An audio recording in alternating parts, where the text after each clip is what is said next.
Hey everybody, welcome to Uncle Bernie's Kitchen, and today we're going to be making a dish that should be on the top of every RVer's list, especially up here in New England. It's the big, bold, and beautiful Uncle Bernie chili. And we're going to go through every step of the process for you so you can make this. And this is something that you should probably make in advance because it takes 3 to 5 hours to make it, to do it right. And then you can freeze some of it and take it along with you to all your camping trips. How's that sound? First up, we have about 4.5 pounds of Black Angus ground chuck, and I had them grind it at coarse ground so that way it remains and holds on to a little bit of texture as you're cooking it. And then of course we have the peppers, right? We have bell peppers, red and green, and jalapenos. Now make sure you're gonna remove those seeds on the jalapeno peppers, and we'll be cutting up those vegetables for you in just a little while. And then I have garlic. Garlic is a primary ingredient in this chili. It's wonderful. It's really important to have that, and it really fills in that flavor. And if you can find this purple skinned garlic, you're gonna know that it's gonna be extra rich, extra potent, and a little bit spicy. And then you have 3 Vidalia onions, 2 mediums and 1 large, and that's gonna be plenty of onion for this particular dish. Okay, so let's get into the spices. We have the ground cinnamon, paprika, dark chili powder, cumin, oregano, crushed red pepper, cayenne pepper, black pepper, and remember we have those 4 jalapeno peppers as well. So all these different types of pepper are going to give it more depth of flavor. We also have cocoa powder, and I don't know if everyone realizes that or not, but cocoa powder is one of those primary Mexican flavors. So we're going to mix that in as well. And take a look at all the beans. I don't know if we're going to be able to fit them all, but we have black-eyed peas, dark kidney beans, black beans, small white beans, and then pinto beans as well. So, and then of course you need the tomatoes, right? So I like to get the San Marzano organic tomatoes. Those are fantastic, and I always add a little bit of tomato paste and tomato puree, and then also crushed tomatoes. I want all those different textures. These are whole tomatoes over here, and I'm gonna crush those by hand to leave some nice big chunks, and all those others are gonna blend together to give it that nice flavor. Of course, you need a little bit of wine when you're deglazing after you're cooking the meat, all right? So it's really important to have that as well, and just add some of that natural sweetness. It's a nice, robust wine, so it's gonna go along good with this, and it's not gonna take away from the other flavors that we're putting in there. So when you're cutting your vegetables, cut them in reverse order that you're gonna put them in the pot, right? So if your onions are going in first after the meat, you're gonna make sure that the onions are on top, therefore cut them last. So that way, I'm gonna be sauteing the meat, gonna deglaze with the wine, and then I'm gonna hit the onions in there. They're gonna be first in, all right? So follow along, and we'll take it one step at a time. First up is gonna be a pepper. I'm gonna show you a very simple technique to cut that up. We're gonna just slice it right in half, right through the stem, and that way you can have access, and I have my trash right here, which I always keep handy when I'm cooking, and have access to all those seeds in that stem, get it all out in one fell swoop. You kind of julienne it like so. Make sure your knife is nice and sharp, because believe it or not, this is going to be tip number 1. A dull knife is more dangerous than a sharp knife. And you say, Bernie, what do you mean? Well, a sharp knife goes and cuts the way you intend it to. So if you're looking at what you're doing down here, you can cut that very easily. A dull knife may bounce off the intended vegetable and therefore bounce off and hit you in the finger or something like that. So pay attention to what you're doing. Don't look at the camera when you're cutting. Unless you're a trained, skilled professional like me. Well, I'm not a professional chef anymore, but I was for many, many years. And as you can see, make a nice dice like that. We're gonna go through that with all the peppers, and then we'll get to the onions. Well, a lot of people ask me, hey, you know, Uncle Bernie, I have a solid surface counter either in my RV or at home. And, you know, how do you keep your cutting board from sliding around? Well, here's a nice tip for you. You get this rubber matting. We sell that at Campers Inn because people use that inside their cabinets, and so keep their dishes and things from sliding around. So we use that right under the cutting board. It's easy to clean, and you put it right here, and now your board doesn't move at all. All right, here comes the jalapenos. And again, a tip, make sure you have gloves on, because you'll regret it if you don't. Your hands will actually get hot while you're chopping these up. And then later on, you could have issues, right? But you just take that and make sure you peel out all of that seeds inside, take the stem out. Just make sure you go through all of this diligently for each and every piece. And remember, we have 4 jalapenos in here, so even though we're not putting the seeds in, between the crushed pepper, the cayenne pepper, the black pepper, and the jalapenos, we're gonna have plenty of pepper. I'm not gonna cut them too small, but when I chose my peppers, all the red, the green, and the jalapenos, I wanted to get the darkest possible colors because the dark colors have, you know, more antioxidants, they're a little more ripe, and the flavors are much sweeter. So when you're cooking them down, you're naturally adding sugar to your recipe along with the onions. What you want is a balance, right? You have all these incredible spices and you want to balance them out with natural sweetness from the vegetables that you're putting in. Okay, in this mixture I have about 3/4 of a cup of dark chili powder. I have about 1/3 of a cup of cumin. I have a 1/4 cup of paprika, 3 tablespoons of oregano, 2 tablespoons of crushed red pepper, and about 1.5 tablespoons of cayenne pepper, along with probably a 1/4 cup of cinnamon as well. I'm gonna save the cocoa powder for later because that's something that you can use to adjust not only the heat, but the density of the flavor. So if you want a flavor that's a little more rich, you put a little bit more chocolate in it. And if you want to keep it lighter, you don't use as much. So that's gonna be a judgment call. If you do have some leftover, how much garlic do I use? Well, I use about this much. So it's gonna pretty much fill up this 4-ounce ramekin right here.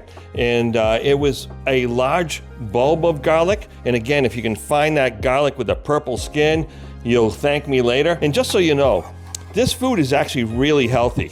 And I know you're gonna put cheese on it and do chips or whatever you may be, but chili, because of the amount of spices, the amount of garlic, the amount of onions and peppers, there's so much vitamins and antioxidants in this food. For those who want to make a vegetarian version of this, no problem whatsoever. Dice about an equal amount of carrots, add another can or 2 of beans, and you're gonna be making a nice vegetarian chili. The only other meat that I add besides the ground chuck is a little bit of beef base to kind of make the flavor a little bit richer. So now we're gonna be cooking up our garlic and meat, and we're gonna start the process of the chili. Not gonna take a lot of time with this, but yeah, we use light olive oil to start with because it has a higher burn temperature. And then we're gonna hit the garlic right in there. First of all, I'm gonna just paddle it around. And I'm actually gonna start cooking some of the spices right now. A big part of the process is that you don't want your spices to have that raw flavor or have it just keep coming at you without any balance. So you start cooking the spices early. You can see I just put about almost a 1/2 cup in, and I can smell it. The cumin is the thing that comes at you first, and then later on you'll get some of the more spicy aromas. The chili powder isn't very hot at all. I use a lot of it, but it's more for that roasted pepper flavor. Time for the 4.5 pounds of Black Angus ground chuck. Making sure I scrape the bottom because I don't want this pan to get burnt on the bottom because that flavor is going to carry through the whole time. But you can see we got a nice blend over here, and the meat is just about ready now, as you can see, for the onions, right? Look at that. And I hope that fan isn't too loud for you. I'm going to shut it off for now. But yeah, look at that, sizzling away. It's all kind of one thing. At this point, I got about half the spices in. And it's okay as you taste it later on to add more spices, but just remember, add an extra 20 minutes of cook time if you're putting spices in near the end. So the onion's been in for about 15 minutes now. They're about 2/3 the way cooked. And now it's time for the peppers. Take a look at that. That's a beautiful sight. That's all going in. We're gonna be dumping about a good solid 1.5 cups. Maybe, what the heck. We're putting wine in there, all right? So not only is that gonna deglaze the pan and get all the sugars off the inside of the bottom of the pan, but it's also gonna add a really nice, rich flavor to it. I'm gonna be slowing it down. I'm adding tomatoes. They're gonna splatter all over the place, and we don't want that nice flavor to go away. I'm gonna leave it at 6 for now, and then once it comes to a light bubbling simmer, I am gonna lower that even further, maybe to 3 or 4. All right, I just want it just bubbling from here on out.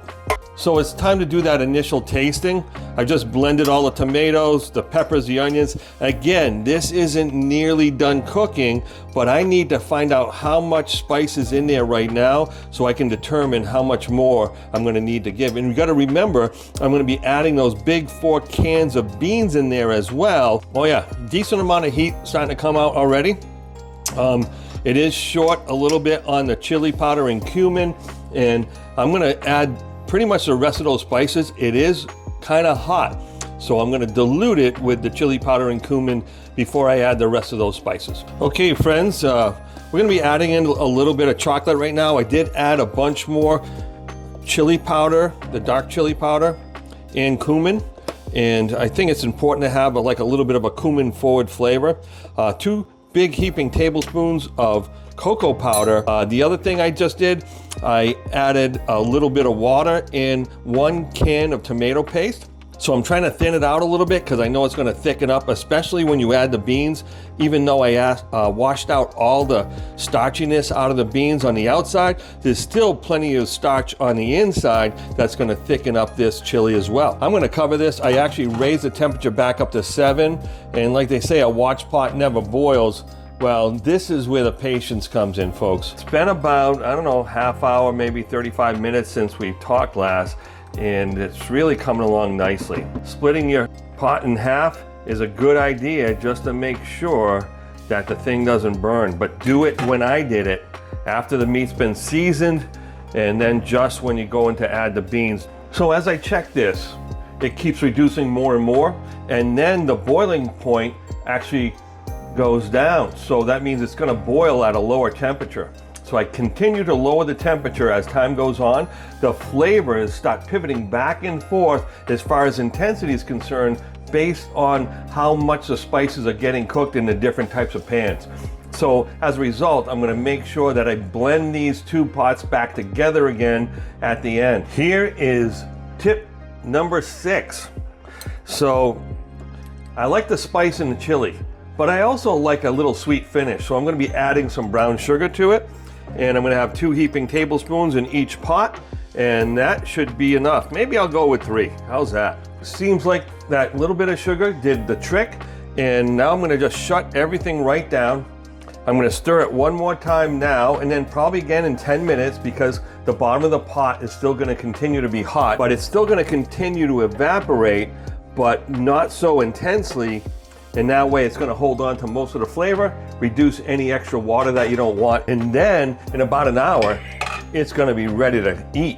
But good news is we've got plenty for now, tonight, and for our camping trip coming up next weekend. It's the best chili you made. Oh, thank you very much. And that tastes very good. Yeah, I definitely put a lot of different peppers in there and things like that. But it's hot, but is it too hot? Medium hot, not too bad. Yeah, medium hot. Yeah. And you like the overall flavor? Yeah, tastes very good. You think we should bring some of this camping with us next week? Yes, definitely. All right, honey, enjoy your supper. Okay, clean the kitchen. Okay, I will. Thanks. So you don't have to be cooking in a professional kitchen to cook nice food for your friends and family. You basically have to really pay attention, kind of maybe get organized like I did. I had all my spices out and all my ingredients ready to go, and then take it one step at a time, and take your time and don't walk away from it. Pay attention to your food. If you want to find out more great cooking tips like this one, please follow Campers in RV on Facebook, YouTube, Instagram, and TikTok, and look for Uncle Bernie.